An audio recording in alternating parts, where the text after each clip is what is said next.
Kama kawaida ambapo mtoto Maisha ndani ya mjengo wa Spiritu TV, kipindi chako maridadi zaidi mida leo maburudani, ambayo inatuwezesha pia kuwatwangia wasanii bila kuwataarifu simu. Tunaongea nao wawili watatu, na ikiwa hakutaja jina tunataja jina kwenye comment, au sio? Na ikiwa ametaja jina tunauliza maswali kwenye comment, ili siku nyingine tena tuje tukarudi naye kwenye jukwaa hili bana la burudani. Sasa kitu ambacho nimetarajia siku ya leo kwamba watu watatu mfululizo niwapigie simu ili niongee nao. Wa kwanza, hata nianzie kwa huyu mwanadada, tuone ikiwa atapokea simu yetu, au si madada kwa kiburi. Msanii mwanadada. Guys,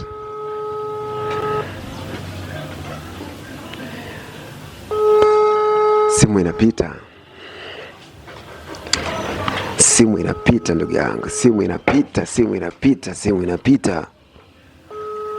Guys, mwanadada pokea simu, usiniangushe. Guys, wasanii wa kike kwa kupokea simu kivivi hivi bana na shida. Hebu tungoje kidogo, tusubiri tuone ikiwa atapokea simu yetu, sio? Guys, simu imekata hivyo. Tujaribu mtu wa pili hapa ikiwa pia lakini naona kama ni swala la network. Wengi wanakuja kuandika inbox, na sehemu ambako nakupiga simu inazunguka kwamba network.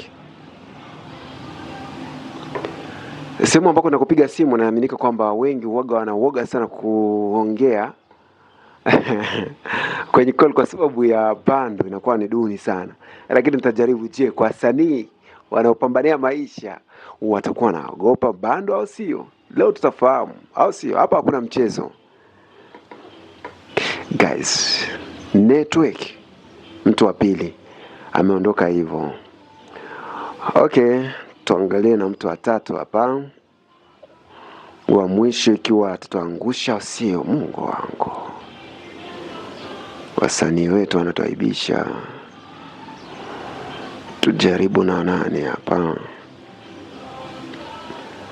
Tujaribu na nani? Guys.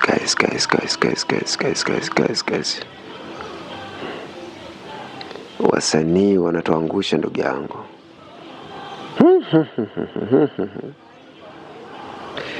Wasanii mnatuangusha wasanii. Mnatuangusha.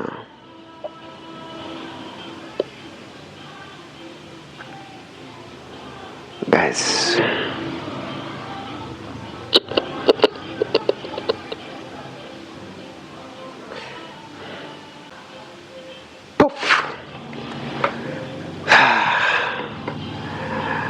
ni kazi ndugu yangu, ni kazi. Mtu wa tatu final, ikiwa simu yake itapita tunaongea naye, ikiwa haipiti sijui nitafanyaje, au si?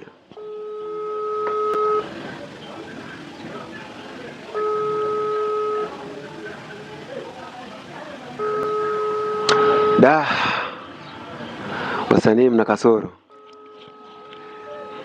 Usisahau kusubscribe, kucomment na kushare, pamoja pia na kutufollow kwenye account yetu ya TikTok Spiritu TV.